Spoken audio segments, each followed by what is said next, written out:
ആര്യയുടെ കാര്യം എന്താ? ഇവരെല്ലാവരും ഉന്നയിക്കുന്ന കാര്യം ഈ പറഞ്ഞതിൻ്റെ ബാക്കി എന്താ? പ്രതിരോധത്തിലായപ്പോൾ അയാളെ ആംഗ്യഭാഷ കാണിച്ചു, അശ്ലീല ഭാഷ കാണിച്ചു എന്ന് ഒരു വ്യാജ പ്രതിരോധം തീർക്കുകയാണ് അല്ലേ? കള്ളി മേയർ വ്യാജ പ്രതിരോധം തീർക്കുകയാണ്. ഈ സംഭവത്തിൻ്റെ ആദ്യ മണിക്കൂറുകൾ ഇടപെട്ട ഒരാളാണ് ഞാൻ. ഒരു വിവാദമായിട്ടില്ല. അർദ്ധരാത്രിയിൽ ആര്യയോട് സംസാരിച്ച ആളാണ് ഞാൻ ഈ വിഷയത്തിൽ. എനിക്കപ്പോഴറിയാം അവളുടെ മെൻ്റൽ ട്രോമ. ആ നിമിഷം, ഞാൻ വിളിക്കുന്ന നിമിഷം അയാൾ എന്നെ പറയുന്നുണ്ട്, അവർക്ക് നേരിടേണ്ടി വന്ന അശ്ലീല ആംഗ്യഭാഷയെക്കുറിച്ച് ആദ്യ ഇൻസ്റ്റൻസിൽ എന്നോട് പറയുന്നുണ്ട്. ഇനി പോട്ടെ, ഞാനീ പറയുന്നതിനങ്ങ് മാറ്റിവെക്കുക. നിങ്ങൾ പരസ്യപ്പെടുത്തിയ, നിങ്ങളെല്ലാവരും പ്രക്ഷേപണം ചെയ്യുന്ന വീഡിയോയിൽ അവരാദ്യമേ പറയുന്നില്ലേ, അവരും അവരുടെ സഹോദരനും ഇയാൾ എന്താ ആംഗ്യ കാണിച്ചതെന്ന് ചോദിക്കുന്നില്ലേ? 3, പുറത്തു വന്ന അവരും ഡ്രൈവറും തമ്മിലുള്ള ടെലിഫോൺ സംഭാഷണം, ആ സംഭാഷണത്തിൽ അവർ ചോദിക്കുന്നില്ലേ ഇയാൾ എന്താ ആംഗ്യ കാണിച്ചത്? ഈ കൂട്ടത്തിൽ 2 വനിതാ മാധ്യമ പ്രവർത്തകർക്കുണ്ടല്ലോ. ഞാൻ നിങ്ങളോട് ചോദിക്കുന്നു, ഒരു സ്ത്രീ, ഒരു പെൺകുട്ടി അങ്ങനെ വെറുതെ പറയുമോ? അപ്പം അങ്ങനെ ഒരു ആരോപണം ഉയർന്നു വന്നാൽ അതിന് തെളിവില്ല, അതാരും കണ്ടിട്ടില്ല. തടഞ്ഞു നിർത്തിയതിന് തെളിവുണ്ട്, വീഡിയോ വിഷ്വൽസ് ഉണ്ട്, സാക്ഷികളുണ്ട്. ആദ്യത്തതിന് ഈ പറയുന്ന 2 പെൺകുട്ടികൾ, നിങ്ങൾ ഒരാളെ മാത്രമാണല്ലോ പറയുന്നത്, മേയർ ആര്യ മാത്രമല്ലല്ലോ, വേറൊരു സ്ത്രീ കൂടി ആ പിക്ചറിലുണ്ടല്ലോ, വേറൊരു സ്ത്രീ കൂടി വിക്ടിമാണല്ലോ. അവർക്കൊരു സോഷ്യൽ പ്രിവിലേജ് ഇല്ലല്ലോ, ഒരു സോഷ്യൽ പ്രിവിലേജ് ഇല്ലല്ലോ. അവളുടെ ഭർത്താവിൻ്റെ ഭാര്യ, സഹോദരൻ്റെ ഭാര്യയാണല്ലോ, അതൊരു സ്ത്രീയല്ലേ? എന്തേ അവരുടെ കാര്യം നിങ്ങൾ കാണാത്തെ? അങ്ങനെ നിങ്ങൾ പറ, ഇരിക്കുന്ന സ്ത്രീകൾ അങ്ങനെ ഒരു പെൺകുട്ടി പറയോ? ഇത് വാദിച്ച് ജയിക്കാൻ സ്ക്രീനിൽ പിന്നീട് വന്ന് വാദിക്കുന്നതല്ലോ. എന്നോട് നേരിട്ട് പറഞ്ഞു, എന്നോട് പറഞ്ഞാൽ നിങ്ങൾ ഇവിടെ, ഞാൻ വെറുതെ പറയുന്നത് കരുതിക്കോ. ആ വീഡിയോയിൽ അവർ പറയുന്നില്ലേ, ഇവർ തമ്മിൽ അർദ്ധരാത്രിയിൽ ടെലിഫോൺ സംഭാഷണം നടത്തുമ്പോൾ ഈ ഡ്രൈവർ എടുത്ത് പറയുന്നില്ലേ? അപ്പോൾ ഇത് ആ പറഞ്ഞ ആരോപണം അപ്പം അങ്ങനെ കണ്ടിട്ടില്ല. അപ്പോൾ ഈ ആരോപണം ഉന്നയിക്കപ്പെട്ടയാൾ, ആരോപണ വിധേയനായ മേയർ, ആരോപണം ഉന്നയിക്കുന്ന ഡ്രൈവർ, അയാളുടെ പൂർവ്വകാല ചരിത്രമെന്ത്? അത് നിങ്ങൾ തേടിപ്പോകുന്നവരല്ലേ? അപ്പോൾ ആരുടെയൊക്കെ പൂർവ്വകാല ചരിത്രം നിങ്ങൾ തേടിപ്പോയത്?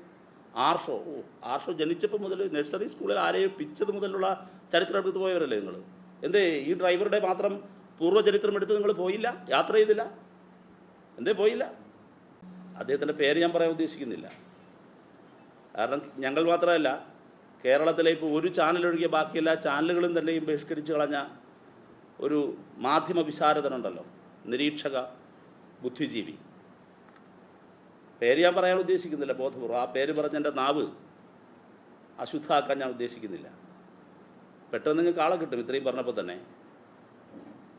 തൂണിലും തുരുമ്പിലും ജാതി പറയുന്ന ഒരാൾ, ഒരു മാധ്യമ ചാനലിലെ സ്ഥിരം കക്ഷി, അറിയാലോ. ഇന്നലെ അദ്ദേഹത്തിൻ്റെ ഒരു സ്വതന്ത്രമായ വീഡിയോ പ്രക്ഷേപണം രാത്രി കേൾക്കാനിടയായി. ആ മഹാനുഭാവൻ പറയുകയാണ്, ഇങ്ങനെ പറഞ്ഞത് നന്നായി. ബാലുശ്ശേരി MLA അയാളെ ഇറങ്ങി എടാ ഡാഷ് മോനെ എന്ന് പറഞ്ഞ്, അയാളുടെ അതായത് ജാതി പറഞ്ഞ് തന്നെ അധിക്ഷേപിച്ചു എന്ന ഇരവാദം സച്ചിൻ ദേവ് ഉയർത്താത്തത് നന്നായി. എങ്കിൽ ഈ പാവം 175 രൂപ ശമ്പളം വാങ്ങുന്ന ഈ പാവം KSRTC ഡ്രൈവർ ജീവിതകാലം മുഴുവൻ ജയിലിൽ കിടക്കേണ്ടി വരുമായിരുന്നല്ലോ. ഇത് പറയാണ്. എന്താ അദ്ദേഹം പറയുന്ന അർത്ഥം?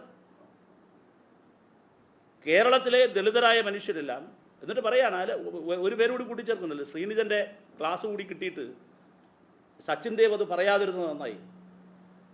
എന്ത് പറയണേ ബോധത്തിൻ്റെ നെറുകയിൽ നിന്നാണ് അയാൾ പറയുന്നത്?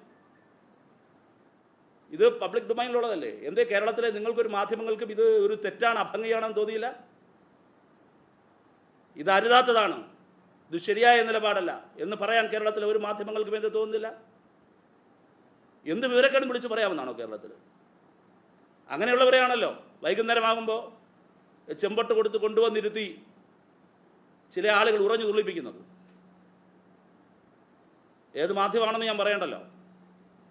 ഞങ്ങൾ മാത്രമല്ല, കേരളത്തിലെ എല്ലാ ദൃശ്യമാധ്യമങ്ങളും തന്നെ ബഹിഷ്കരിച്ചു കളഞ്ഞ ആളെയാണ് ഒരു മാധ്യമം മാത്രം കൊണ്ടിരുത്തി അരങ്ങ് കൊടുത്ത് പറയുന്നത്. എന്താ പറയുന്നത്? എന്താ തുപ്പുന്നത്? എന്താ വിസർജിക്കുന്നത്? എന്താ പറഞ്ഞതിൻ്റെ അർത്ഥം?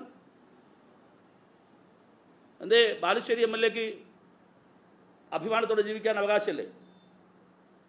അവരൊക്കെ മാതൃകാപരമായ ജീവിതം നയിക്കുന്നവരാണ്. എന്ത് അസത്യവും വിളിച്ചു പറയാണ്.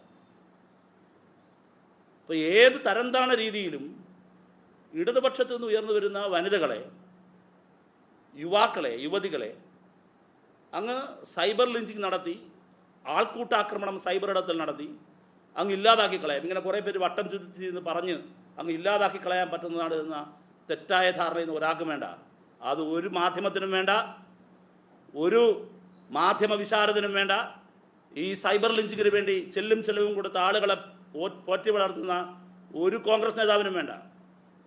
ഞങ്ങളതിനെ രാഷ്ട്രീയമായി നേരിടും. അതിൽ DYFI ഇപ്പോൾ ആര്യയുടെ നിയമ നടപടികളുമായി മുമ്പോട്ട് പോകാൻ പറയുന്നുണ്ട്. ഈ സച്ചിൻ ദേവിൻ്റെ ഈ പറയുന്ന ഇന്നലെ ഞാൻ ആദ്യം പരാമർശിച്ച ഈ മാധ്യമ വിശാരദനായ മഹാനുഭാവൻ്റെ ഇടപെടലിനെ സംബന്ധിച്ച് ഉള്ള കാര്യത്തിൽ അതും നിയമ നടപടി സ്വീകരിക്കും. ശക്തമായി ഞങ്ങൾ നിയമപരമായാണ് പ്രതിരോധിക്കുന്നത്. എല്ലാ കാര്യത്തിലും, എല്ലാ ഘട്ടത്തിലും. ഈ വിക്ടിംസ്, ഞങ്ങളുടെ പ്രിയപ്പെട്ട സഖാക്കൾ, അവർ മാത്രം ഒറ്റയ്ക്കായി പോകും എന്ന് ആരും തെറ്റിദ്ധരിക്കേണ്ടതില്ല. സംഘടന DYFI ഒറ്റക്കെട്ടായി ഈ തെറ്റായ പ്രവണതയ്ക്കെതിരായ സമരത്തിൽ ഞങ്ങൾ ഉണ്ടാകും എന്നാണ് നിങ്ങളോട് പറയാനുള്ളത്. ഈ കേസിലെ ഏറ്റവും നിർണായകമായ കാര്യം ആ ബസ്സിലെ മെമ്മറി കാർഡാണ്. എന്തുകൊണ്ടാണ് പോലീസ് പരിശോധന നടത്താത്തത്? പോലീസിന്റെ ഭാഗത്ത് വീഴ്ചയുണ്ടായെന്ന് പിന്നെയല്ലേ പരിശോധിക്കണ്ടേ?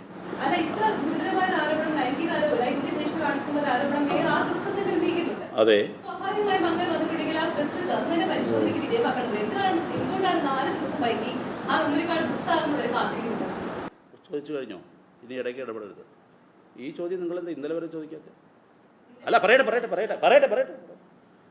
താങ്കൾ തന്നെ ഇപ്പോൾ താങ്കളുടെ സ്റ്റേറ്റ്മെൻറ്റ് ഞാൻ അടർത്തിയെടുക്കുകയാണ്. താങ്കളുടെ സ്റ്റേറ്റ്മെൻറ്റ് എൻ്റെ അല്ല കേട്ടോ. ഇത്രയും ഗുരുതരമായതെന്ന് താങ്കൾ 3 തവണ ഇത്രയും ഗുരുതരം. അപ്പോൾ ഗുരുതരമാണെന്ന് അറിയാമല്ലേ ആരോപണം? എന്തേ ആ ഗുരുതരം 3 തവണയെങ്കിലും നിങ്ങൾ ബ്രേക്കിംഗ് ന്യൂസിൽ കാണിക്കാത്ത ഗുരുതരമായ ആരോപണമാണെന്ന്? അല്ല, അങ്ങോട്ട് അങ്ങ് വെയിറ്റ് ചെയ്യും. അങ്ങ് ചോദിച്ചല്ലോ. ഒരു മിനിറ്റ് കേൾക്കൂ. പോലീസിനല്ലല്ലോ ഇപ്പോൾ നമ്മൾ സംസാരിക്കുന്നത്. അല്ല, വെയിറ്റ് ചെയ്യും. ഞാൻ ചോദിക്കുന്ന മാധ്യമപ്രവർത്തകരെ കുറിച്ചാണ്. ഇങ്ങോട്ട് മാത്രം ചോദ്യം അങ്ങനെ കാണണ്ട. ഇതൊരു നിങ്ങൾ കേൾക്ക്. ഒരു ആരോപണം ഉയരുന്നു, താങ്കളിപ്പോൾ ഉന്നയിച്ചതാണ്, താങ്കളിപ്പോൾ സമർത്ഥിക്കുകയാണ്. ഇത് അതീവ ഗുരുതരമാണ്. ആണല്ലേ? ആര്യ രാജേന്ദ്രൻ ഉന്നയിച്ചത് അതീവ ഗുരുതരമാണെന്ന് നിങ്ങൾ എന്തേ ഇതുവരെ പറയാത്തെ? ഇപ്പോൾ പോലീസിന്റെ പെടലേക്ക് ചാരാൻ ഇപ്പോൾ അത് ഉന്നയിക്കുന്നല്ലേ? അതെന്ത് സെലക്റ്റീവ്നെസ് ആണ്? ഒരു ജാള്യതം തോന്നുന്നില്ല? ഇത് അതീവ ഗുരുതരമാണെന്ന് 3 തവണ എന്നോടിപ്പോൾ ചോദിച്ച താങ്കളും താങ്കളുടെ ചാനലും എന്തുകൊണ്ടാണ് അതീവ ഗുരുതരമാണെന്ന കാര്യം പ്രേക്ഷകരോട് പറഞ്ഞില്ല? ഒരു തവണ നിങ്ങളുടെ ബ്രേക്കിംഗ് ന്യൂസിൽ പറഞ്ഞില്ല? എന്തേ പറഞ്ഞില്ല? അതീവ ഗുരുതരമാണല്ലോ. ആദ്യം തന്നെ എൻ്റെ പ്രശ്നം. അല്ല, ആ ചോദ്യത്തിന് മറുപടിയാണ് ഉദ്ദേശിക്കുന്നില്ല. ഇത് തന്നെ കാര്യം ഇല്ലാതെ നിങ്ങൾ ഉന്നയിക്കുന്ന കാര്യം എന്താ? എൻ്റെ ചോദ്യത്തിന് ആദ്യം നിങ്ങൾ തൃപ്തികരമായി ഉത്തരം പറ.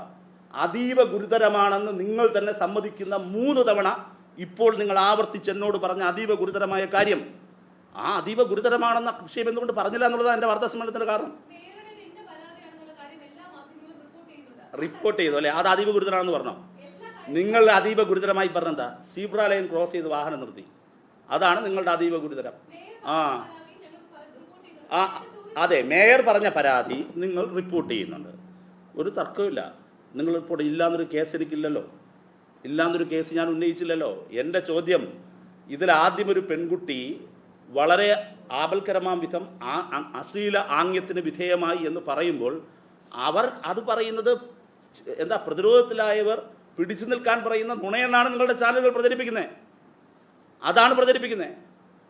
അതാണ്. അപ്പോൾ നിങ്ങൾ തന്നെ പറയുന്നു, ഒരു വനിത എന്ന നിലയിൽ പറഞ്ഞതിന് ഞാൻ സ്വാഗതം ചെയ്യുകയാണ്. എൻ്റെയും നിങ്ങളുടെയും വാദം ഒന്നാണ്, ഇത് അതീവ ഗുരുതരമായ പ്രശ്നമാണ്. പക്ഷേ ആ ബോധ്യം നിങ്ങളുടെ ചാനൽ മേധാവികൾക്കില്ല. അവിടെ പറഞ്ഞാൽ മതി. മാധ്യമങ്ങളല്ല.